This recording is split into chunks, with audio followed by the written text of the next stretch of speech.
আসসালামু আলাইকুম ভাই। হ্যাঁ ভাই, কি হয়েছে? কেমন আছেন আপনি? ভালো তো। খাওয়া দাওয়া করছেন? হ্যাঁ, করছি। এই তো। কি দিয়ে খাইছেন? আরে, কাশি মাংস। ও, সামনে তো ঈদ, কুরবানি হ্যাঁ, দিতেছেন? হ্যাঁ দিতেছি। আলহামদুলিল্লাহ, যাও। দিতাম দে, দিতেছি রে। কর আমি আর একটা মানুষ পড়ে রয়েছি, আমাকে তুই ভাইতাম আমার কেউ ওইলে ওইলে।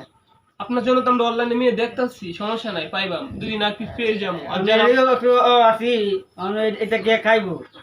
আহ, একটা পড়েছি কে বাড়ি ঘর এটা কে খাইবো?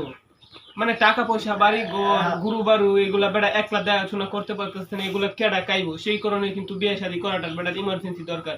কিন্তু আপনাদেরকে কেউ যদি পছন্দ হয়ে থাকে তাহলে আমাদের সাথে যোগাযোগ করতে পারেন, তাই না? জি। কোন বিয়া যেন করবা, তোমার মুক্তি অনেকে শুনতে চায়, কি কি দিবা? আছে, যেটা চাই এটা সব দিয়ে দিব। মানে আপনারা এভরিথিং যা চান হ্যাঁ, তাই দিব, হ্যাঁ। সমস্যা নাই। আপনার কিছু টাকা পয়সা, কিরকম টাকা পয়সা আছে? আছে, 5 লাখ টাকা আছে। তো আর দেরি কিসের? 5-6 লাখ টাকা আছে, এটি দিয়া যদি মনে করেন সংসার করে তাহলে দিন দিন আয় সংখ্যা কিন্তু বাড়বই, কমবই না। টাকা থাকলে কিন্তু টাকা বাড়ে। তো যেহেতু 6-7 লাখ টাকা আছে, তাহলে আপনারা যদি কেউ পছন্দ হয়ে থাকে তাহলে যোগাযোগ করবেন আমার সাথে। তো এই বিষয়ে কিছু বলে দেব। না, আমাদের আর কিছু করার নাই, হ্যাঁ বাতিরা করেছে, এবার কিছু আমার কিছু করার নাই কেন। ঠিক আছে, আমি আর কাছে মানে সব দায়িত্ব আমি আমি যাই বলি তাই হবে, বুঝছেন?